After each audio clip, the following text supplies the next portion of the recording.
陈师弟，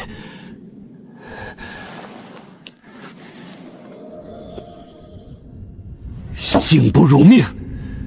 师弟所需之物在此。此乃我李家所藏筑基丹方之一，以真元果、紫荆花、岩阳草为主药，辅以3味辅药，炼制手法详尽。为兄费尽周折，方求得族老首肯复制此方。不过，丹方乃家族传承之秘，不可轻信。还请师弟在此面对心魔立下誓言，得此丹方后，绝不将其泄露给李家之外的任何个人或势力。若有违背，修为永志，心魔反噬，生死道消。我陈平在此立誓，今日所得李家筑基丹方，仅限我一人知晓，研习使用，绝不泄露、传授、交易给李家之外任何个人或势力。若违此事，修为永无尊进，心魔缠身，生死道消。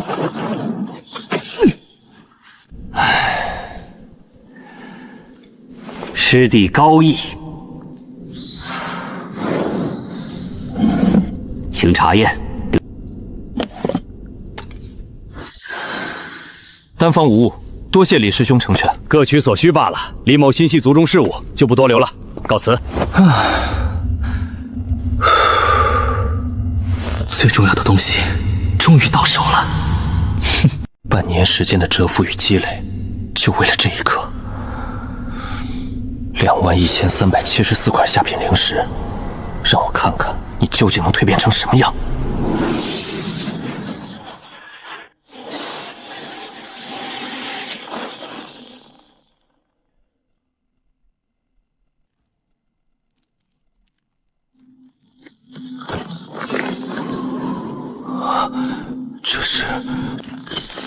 这才是你的真面目吗？面积翻倍了。不过2万灵石才换来2亩地，看来以后的消耗会越来越恐怖。这颜色是错觉吗？不，它确实变了。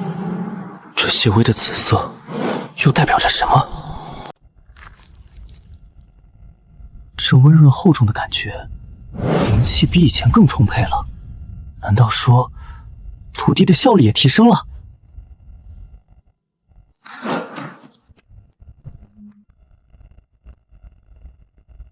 就用你来揭晓这个秘密。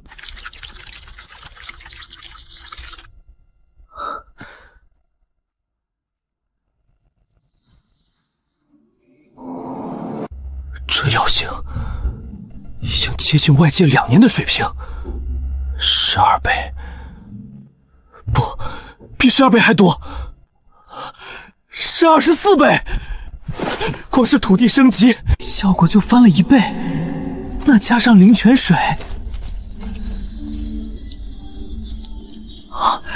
，30倍，稳稳的30倍加速，比以前足足多了10倍。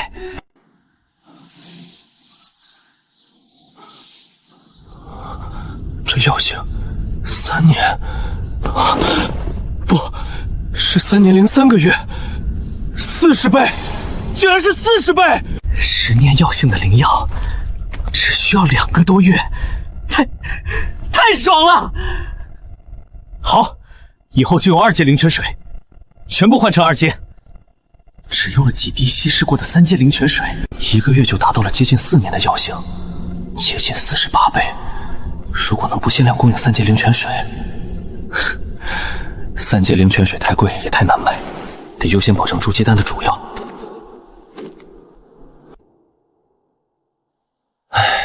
你这个祖宗真是个无底洞。就算升级了，你这大胃口还是没变。不过，总算是在恢复了。来吧，宝贝，让我看看下一次升级需要多少。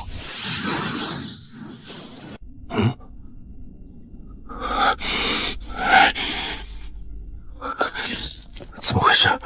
为什么不吸收了？饱和了？到头了吗？4亩地40倍速，就是极限了吗？不能提升，就意味着稳定。4亩地40倍速，够了。当务之急是筑基，为我自己，也为爹娘。哈哈，我突破了炼气4层，太好了！爹娘都50多岁了，修到炼气大圆满，肯定要过60岁。年纪越大，筑基越难，时间来不及了。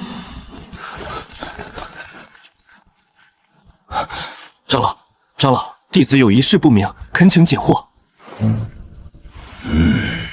若有修士年岁超过1甲子，欲求筑基，可有稳妥之法？天道有常，一流一现，与寻常修士，然于根骨不佳、年岁偏大者，中品筑基丹成功率不过1-2成，凶险异常。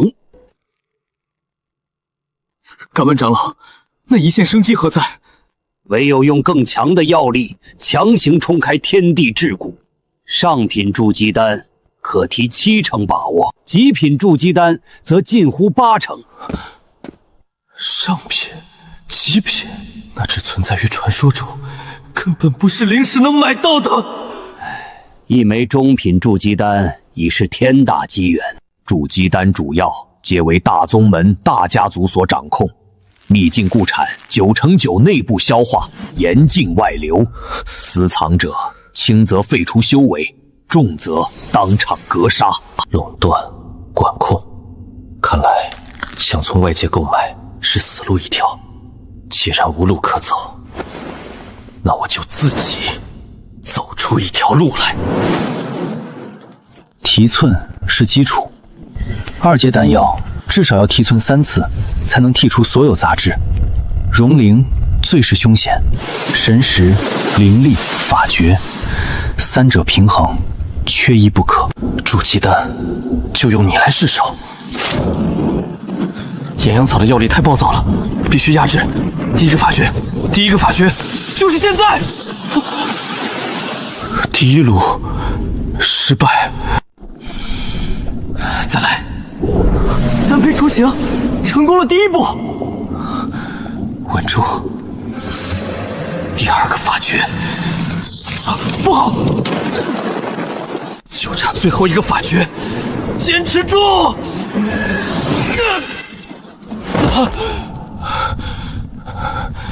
常规药材不行，看来只能用那个了。百年主药药力更强，包容性更高，成败在此一举。好浑厚的药力，原本狂暴的能量变得温顺，就是这种感觉。前5次的失败没有白费。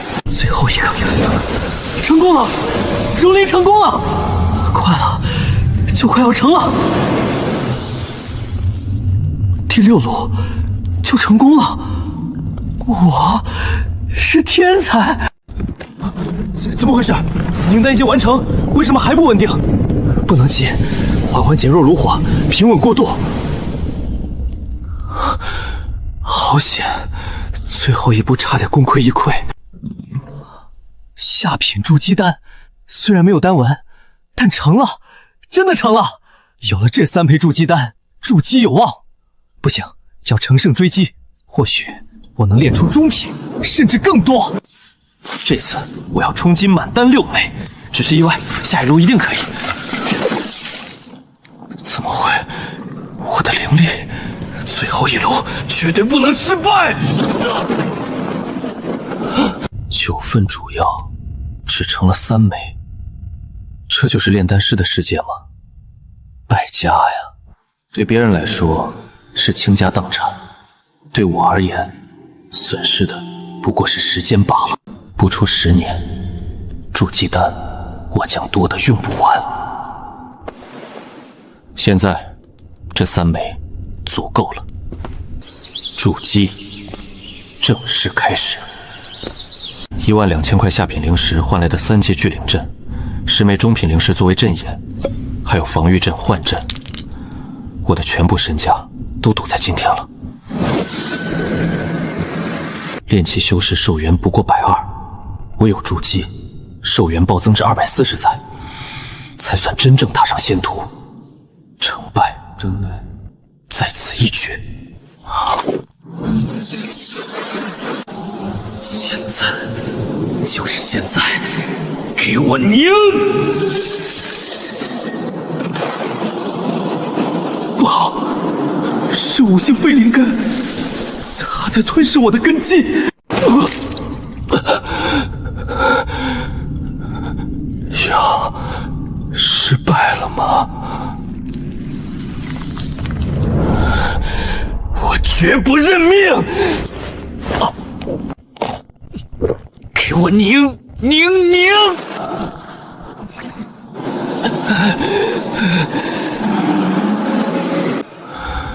六弟，比上不足，比下有余吗？差就差吧，至少我筑基了，有玉佩空间在，丹药管够，未来的路未必就比别人慢。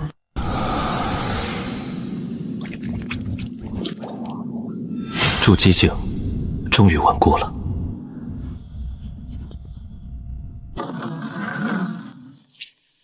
恭喜师弟筑基攻成，在下执事殿赵元启奉掌门之命，特来为师弟引路。恭喜陈师弟。曾几何时，遥不可及的筑基长老，如今我也成了其中一员，有劳三位师兄了。师弟，掌门真人就在里面。弟子陈平拜见掌门真人。古灵不过25，如此年纪便筑基有成，难得。弟子侥幸。陈平，你心性沉稳，根骨一家，可愿拜入本座门下？拜掌门为师？掌门座下并无亲传弟子，这是要将我当继承培养？不行，我的潜力自己最清楚。五行废灵根，6地真元，与天骄有云泥之别。掌门之位是枷锁，我只求长生大道。更何况，我根本不缺资源。掌门真人厚爱，弟子惶恐。只是弟子自知资质懦弱，唯恐辜负真人期望，更愿在实务中为宗门尽一份力，踏实修行。也罢，人各有志，强求无益。赵长老，后续事宜由你执事殿妥善安排。陈师弟，请看，这些都是宗门为新晋长老准备的执食，各有悠长。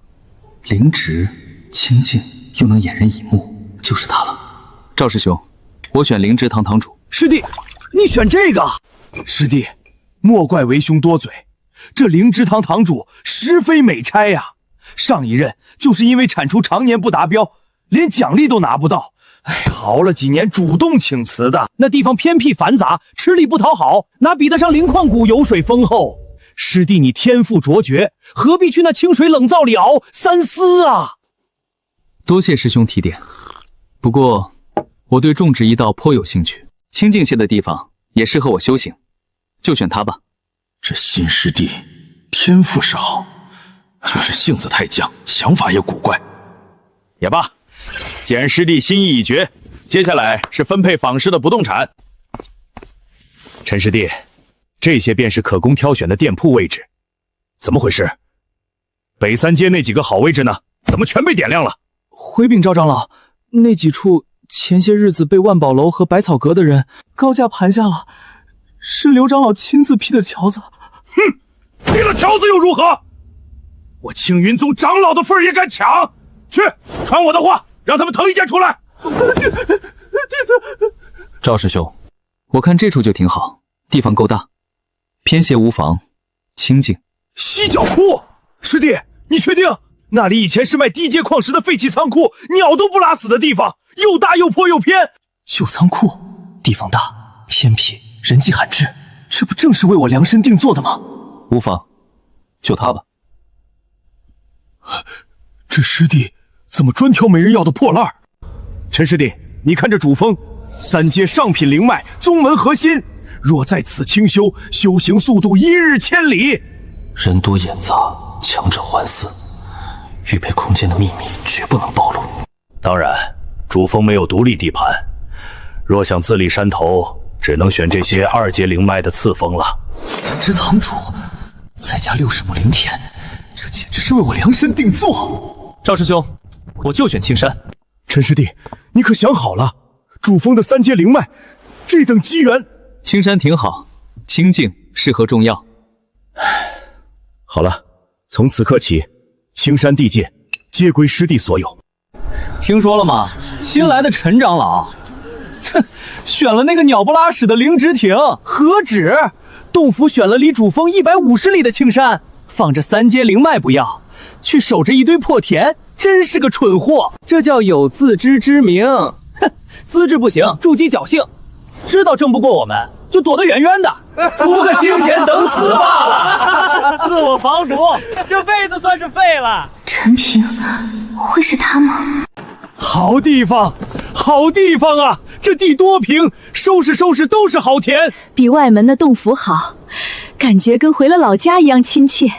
没有争斗，没有算计，这样的平静真好。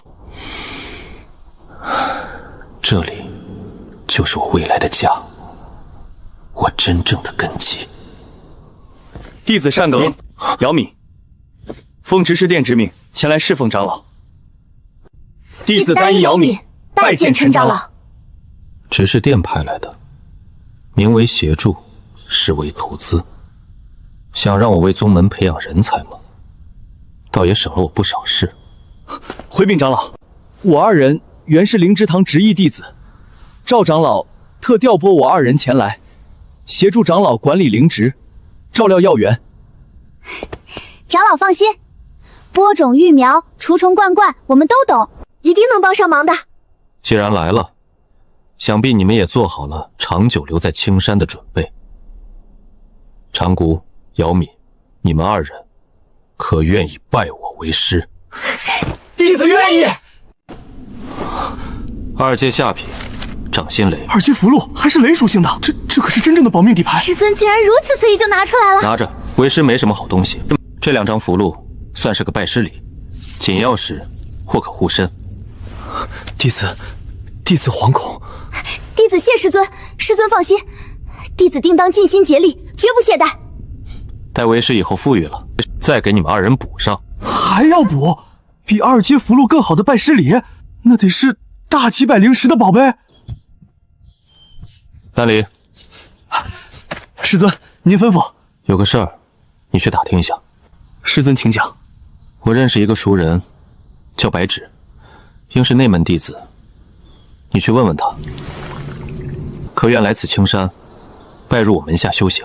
白芷，师尊要收白芷师姐为徒，整个青云宗谁不认识她？师尊，您说的白芷师姐，弟子倒是知晓一些。哦，白芷师姐确是内门弟子，但她身份有些特殊。听闻她是咱们宗门一位白姓太上长老的嫡系后裔，她大哥白猿更是宗门年轻一辈里的翘楚，早已筑基多年。太上长老的后裔，原来如此，我竟还想着庇护人家，真是可笑。知道了，去吧，杂草还多着。是，弟子这就去干活。根基尚浅，路还长，终究要自己一步一步走下去。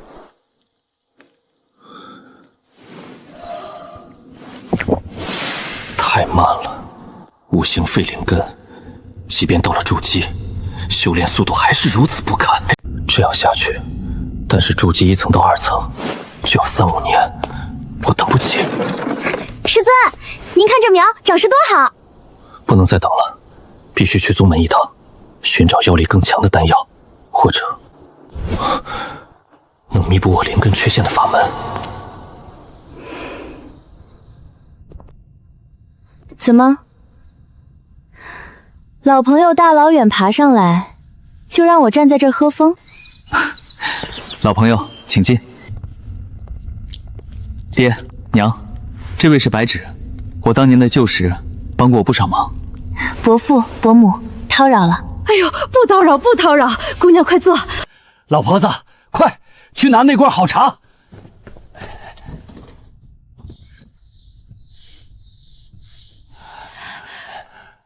还有昨儿摘的翠心果，快端来。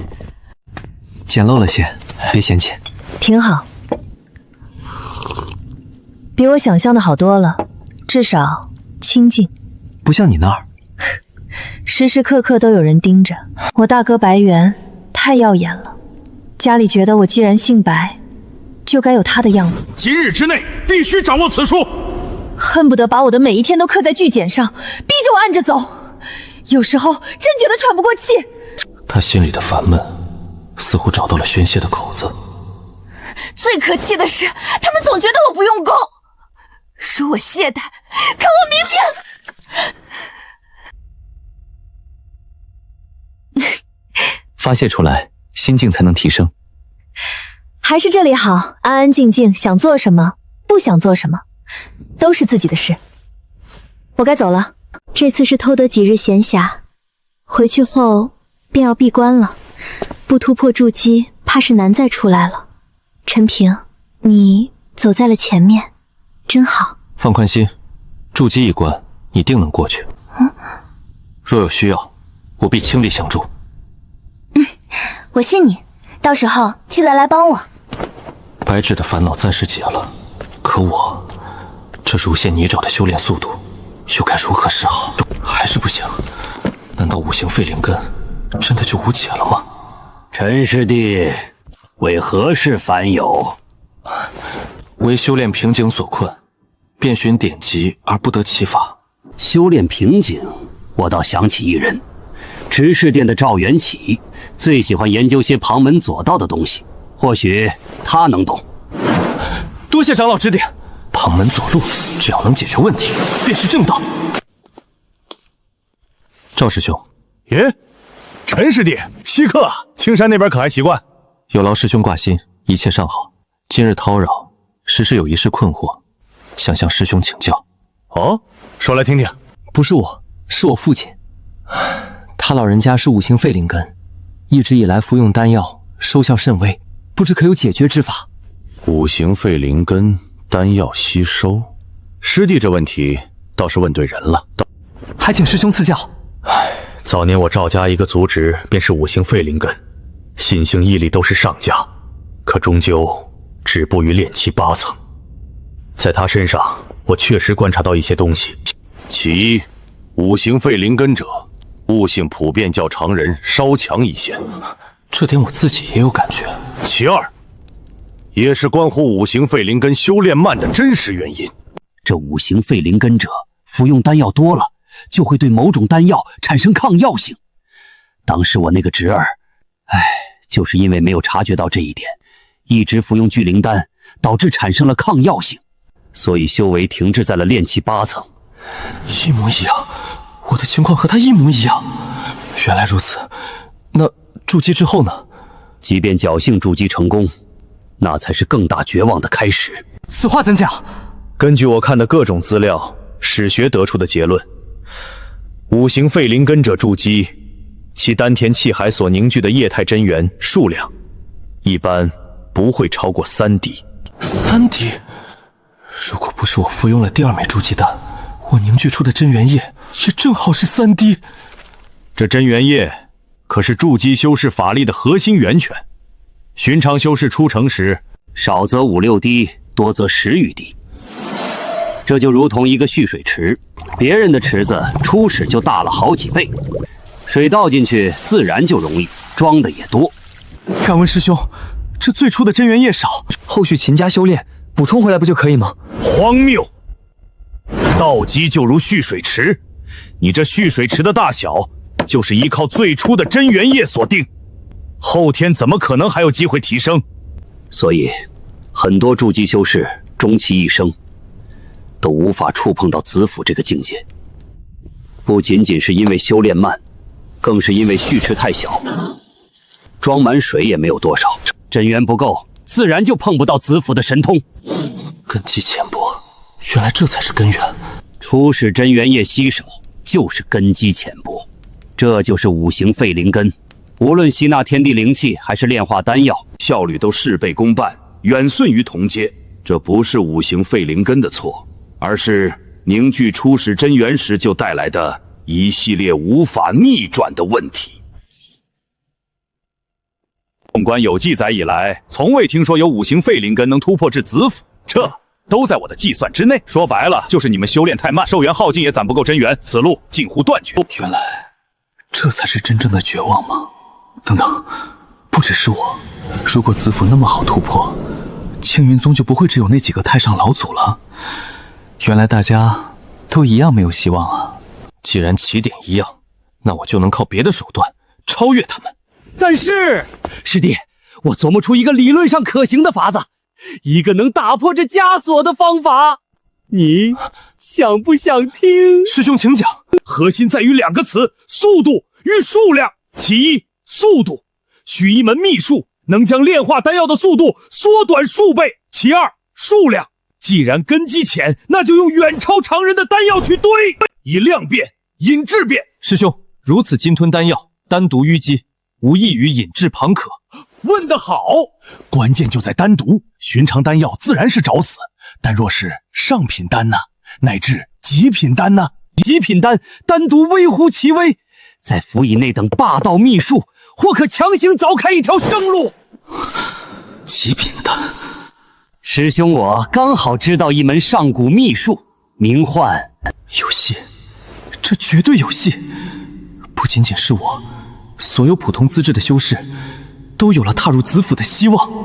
关于那单独的对冲之法，其精妙之处在于，当药力达到一个阈值。这位师兄简直是个修仙界的理论物理学家，还是个话痨。再不走，我怕是要从炼气厅的化神了。师兄高论，振聋华聩，师弟茅塞顿开。啊，这我还没讲到关键。只是师弟眼下确有急务在身，不敢再耽搁师兄。待我处理完杂事，定再来聆听师兄高见。好，那师兄就恭候师弟佳音了。真是奇人，就是倾诉欲太重，扛不住。当务之急，弄到长青诀和鲸吞术。陈长老有何吩咐？兑换贡献点，里面的全部灵石换成贡献点。长老稍后。这么多，不愧是筑基长老，这手笔比我大半辈子的积蓄还多。长老，您这里共5120枚下品灵石，可兑换3413点贡献点。换。长老，好了。是新进的陈师弟呀，不必多礼。要寻功法秘术，拜见李师兄。我想兑换长青诀筑基篇1000点。长青诀正平和，打好根基最好不过。哦，不知是哪一门？鲸吞术。陈师弟，你确定是鲸吞术？玄阶中品，兑换需2000贡献点那个？确定。师弟，我在这藏经阁看守了43年，这鲸吞术，我劝你慎重。来了，此术名为鲸吞，一直如巨鲸吞海，强行扩张经脉，瞬间炼化庞大药力。听起来能大大提升修炼速度，对不对？强行扩张经脉本身就是一种巨大的摧残，极易留下难以愈合的暗伤。更要命的是，此术会将丹毒、杂质数十倍地压加你的经脉深处，将乌龟强行定入你的根基。师弟，你可知后果？轻则经脉淤塞，修行之路断绝；重则丹毒反噬，根基崩毁，神死道消。多少年来，妄图以此一解捷径登高的人，要么落得一身伤患，要么坟头草都几丈高了。它是一条看似捷径，实则通往深渊的绝路啊！多谢李长老肺腑之言，弟子敏感于心。然师弟心意已决，非此术不可。你，其中缘由不便详述，还请师兄成全。罢了，良言难劝，该死鬼。鲸吞术传承巨简在此，滴血烙印神石，即可读取。此术霸道，修习之时切忌量力而行，若觉不妥，立刻停止。多谢师兄，师弟告退。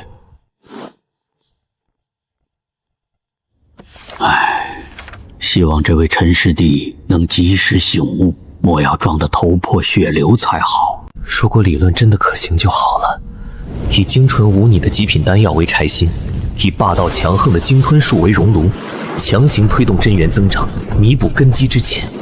这不仅仅是我个人的希望之路，若能成功，对整个修仙界都将是一次巨大的冲击。然而，这理论背后横亘着一道令人绝望的天堑：极品丹药有价无市，可遇不可求。赵元启的理论对绝大多数修士而言，但我不一样。我有黑土地空间，完全不用担心炼制不出极品丹的问题。假以时日，真元草长成真元草树，炼制极品真元丹不在话下。成为筑基修士以来，修炼的时间有点不够了。换灵泉水，换灵石，自己修炼，全都要丹药。1个月里，竟有将近1/3的时间都耗费在开炉炼丹上，这样不行。修炼如逆水行舟，不进则退，将大量时间耗费在重复的炼丹上，对修为本身就是一种拖累。我得想个法子，最好是让自己从炼丹之中解放出来，能有人辅助我炼制那些低阶丹药。第7滴真元液，长青诀筑基篇成了。1年参悟，这鲸吞术终于是入了门。入门级的鲸吞术能将炼化丹药的速度提升至10倍左右，是时候验证它的真正威力了。5枚极品真元丹，起拍价1000灵石。极品真元丹竟然一次出现5枚！别想了，这玩意儿咱们买不起。2000、2500、3000、4000灵石成交，恭喜这位道友！疯了吧？4000灵石买5枚真元丹，平均1枚800，钱多烧的，不值得，太不值得了。极品真元丹，为了测试入门鲸吞术的极限，这笔花费是必须的。开始吧，鲸吞术，发动！比预想的更加痛苦。入门级的鲸吞术控制力还是太弱了。这就是丹毒，虽然极其微量，但它确实存在。极品丹药，丹毒不及下品丹的1%，但用鲸吞术炼化，这些丹毒竟然被全部留存下来，没有化去分毫。果然，入门的鲸吞术弊端还是很大。我必须测试出入门鲸吞术的极限所在，还能承受。快到极限了，但还差一点，其浓度相当于服用1枚普通真元丹后残留丹毒的60%左右。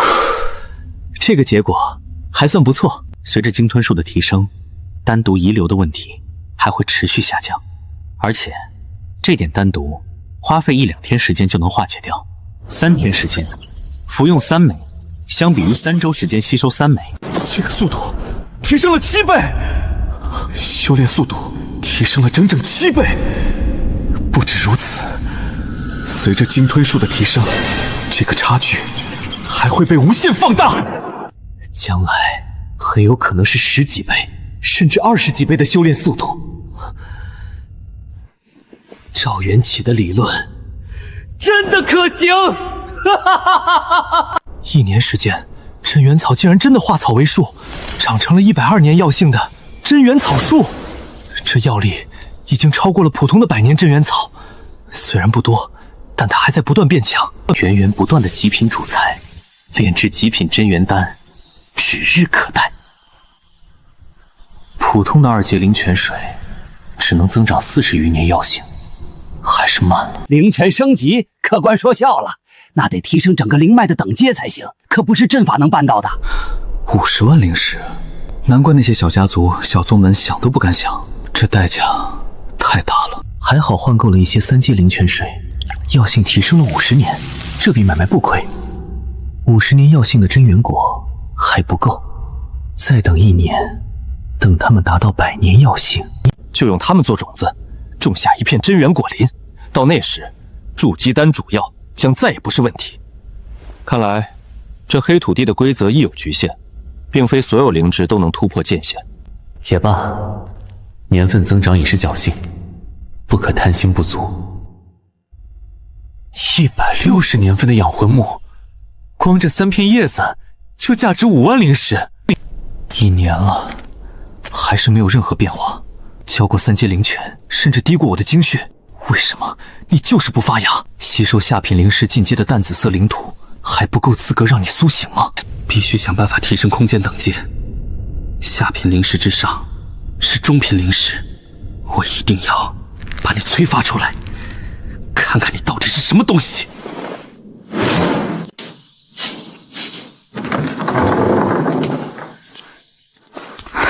师尊，拿着，这月辛苦了。谢师尊厚赐。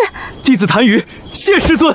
不过是用不完的丹药，却能换来绝对的忠贞，这笔买卖很划算。娘啊，修炼可比做衣服重要多了。算了，他开心就好。30枚中品培元丹，大人给的实在太多了。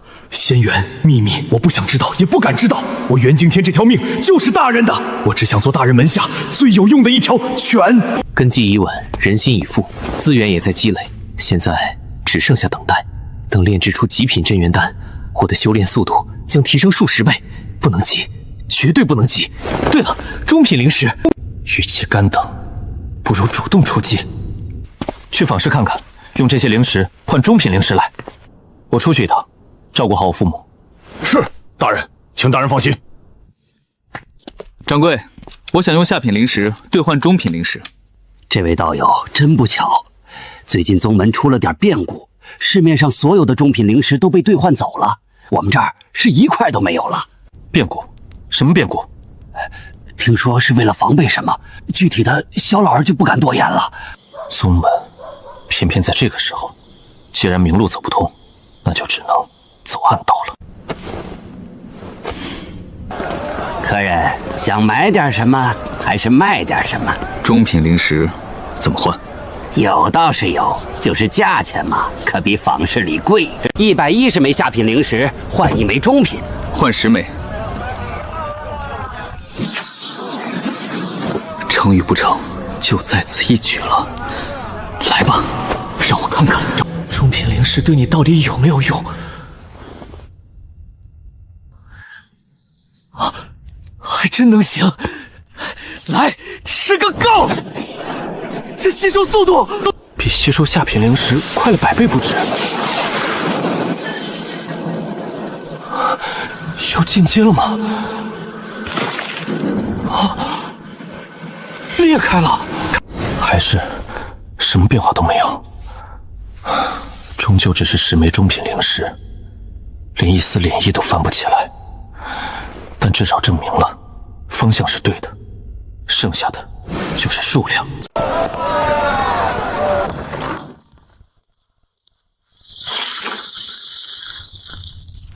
3万枚下品灵石，全部换成中品灵石。不行，能拿出这么多灵石的筑基修士，绝对不能惹，会死。先生，稍等，稍等。这点量，小店吃不下，我这就去叫人。道友，按市价110比1，我们这就给您兑换。有了，来吧，让我看看你究竟能给我多大的惊喜。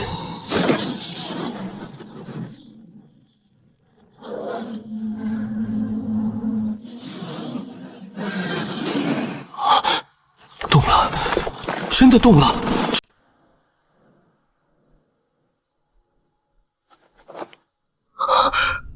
数百万又如何？这片土地是我通往仙路的基石，别说数百万，就是倾家荡产也得把它喂饱。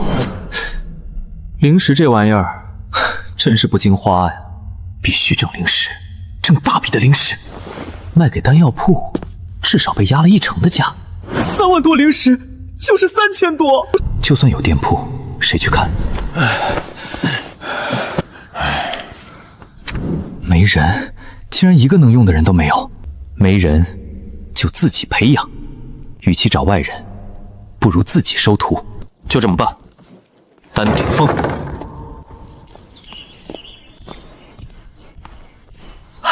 快看，是陈平师叔，不到30岁的筑基天才，他来丹顶峰做什么？难道他对炼丹也有兴趣？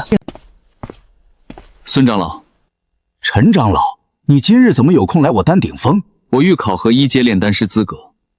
陈长老，你天资卓绝，年纪轻轻便已筑基，前途不可限量。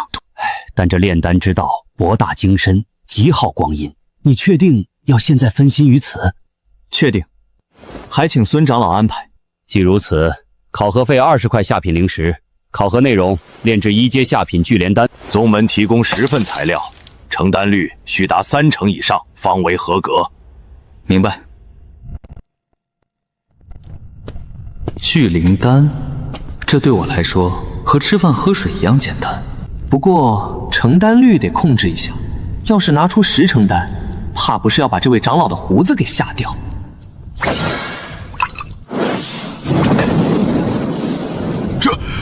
这是何等精准的控火术，连许多沉浸丹道数十年的老手都做不到。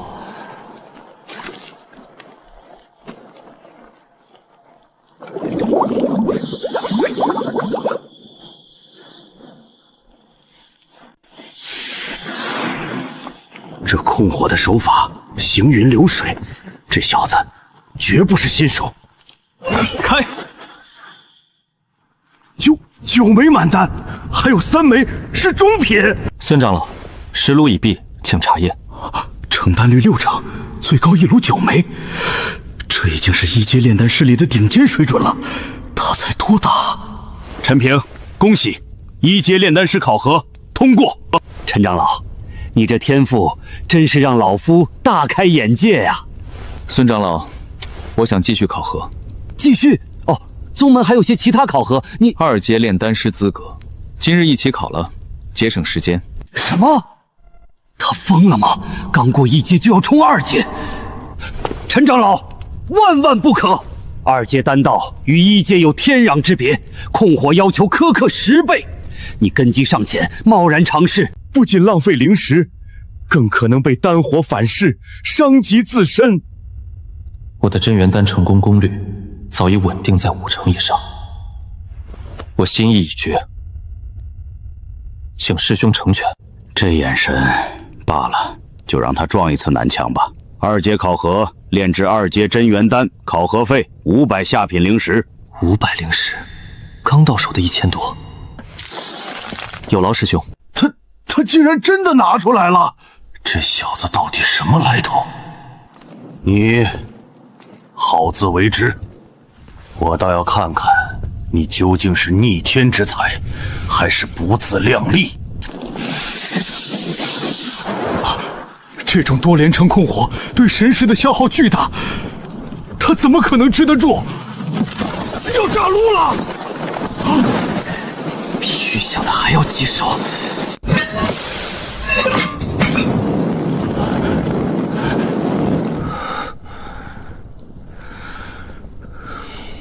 9炉4成成功率，已经通过考核了。这最后1炉，如果这炉也能成，5成成功率，这在整个宗门的2阶炼丹师里都是顶尖的存在。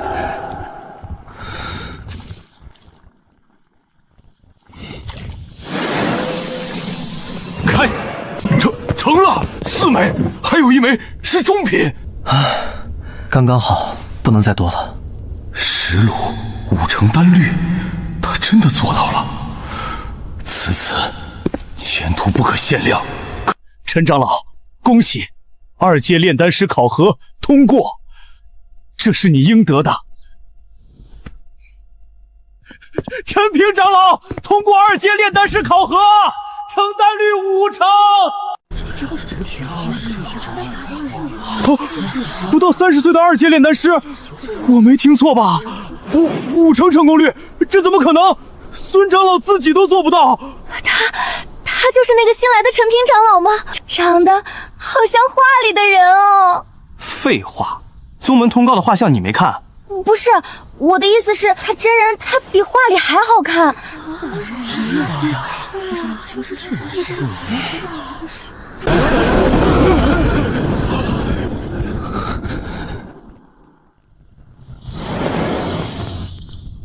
拜见太上长老。好苗子，根骨清奇，神识远超同阶，丹道天赋更是卓绝。孩子，你很好。老夫李行一，观你丹道天赋卓绝，潜力无穷，可愿拜入老夫门下，做老夫之弟子，传承无之丹道。太上长老亲自收徒，我的天，一步登天啊！这可是3阶炼丹大师的传承啊！快答应啊，傻小子，这可是天大的机缘。拜师，拜在子府境强者门下。不行，玉佩的秘密绝不能暴露。一旦拜师，朝夕相处，暴露的风险太大了。什么丹道传承，什么靠山背景，在玉佩面前一文不值。要答应了。弟子陈平拜谢太上长老厚爱，然弟子性情散漫，恐难侍奉师尊左右，且于丹道一途，更愿自行摸索，恳请长老收回成命。他拒绝了，他竟然拒绝了太上长老。人各有志，道缘不可强求也罢。总算过去了，打铁还得自身硬，背景不过是唬人的玩意儿。孙长老，我既已是2阶炼丹师，按宗门规矩，是否可招收门徒，传授丹道？自然可以，只需将弟子名录报备炼丹堂即可。多谢师兄。最重要的资格拿到了，接下来就是去哪里找有炼丹天赋的弟子呢？要不去买几个孩子回来好生培养。宗门之内人心难测，与其大海捞针去寻一个不知本性的弟子，不如去寻一件彻彻底底属于我的东西。1000灵石足够买下几个好苗子了。这位道友，看货，我这儿的劳力个顶个的结实，保证您满意。12岁以下，身具灵根，最好懂点炼丹。哎呦，行家呀，你可问对人了。里面请，里面有好货。这个姓赵，武灵根，那个柳家的得罪了人，全家就剩这独苗，都是可怜人啊。灭门横祸，修仙界底层最不值钱的就是命。寻常货色入不了您的法眼，不过我这儿还真有2块难得的璞玉，王立进、王立谦、龙凤涛炼气2层4灵根。最难得的是，祖上出过3阶炼丹大师，正经的炼丹世家血脉。我测过，辨识药材，控火感知，天赋异禀，打包带走800灵石，绝对物超符值。800灵石，老狗，你这价开的可有点离谱了。道友，这可是炼丹世家的传承血脉，买回去就是摇钱树啊！炼丹天赋，这东西虚无缥缈，从有天赋到成为炼丹师，要砸进去多少灵石？800灵石，我能买2个资质更好的，何必赌这个？我买它们不过是图个省事，回去处理药材打下手罢了。培养成才，我可没那闲心。妈的，当初就不该贪这个世家名头，600多灵石收回来，全砸手里了。道友，话不能这么说，750，再低我真的亏本了。500。道友，你这不是要我的命吗？我收他们都不止这个数，700灵石，这是我的底了。你看，账单在这儿。680，还是半年前收的，原来是个烫手山芋。700吗？罢了，看你也不容易，700就700。不过，那个孩子看着也还行，一并搭给我吧。道友好眼力，这孩子叫萧峰，也是炼气2层4灵根，祖上3代都是丹师，这孩子也有炼丹底子，单卖也得400，您打包算您350灵石，如何？350，老狗不厚道了。王家兄妹顶着个世家的空矬子，我认了700。这孩子祖上炼点基础丹药糊口，也配合他们比，200顶天了。道友，你这刀也太狠了，300不能再少了，再少我真白养他这么久了。这小子进价必然不高，300他都赚翻了，成交。仙师爽快，我这就给您办契约。仙师，这是锁魂器，上面居了他们各自的一缕魂魄。此器在手，您一个念头就能让他们魂飞魄散，绝对忠心，绝无背叛。弱肉强食，这是规则。忠诚需要用最残酷的手段来保证。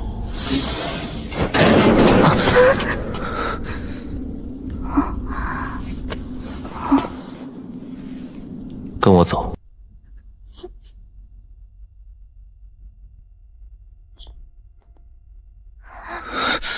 是，主人。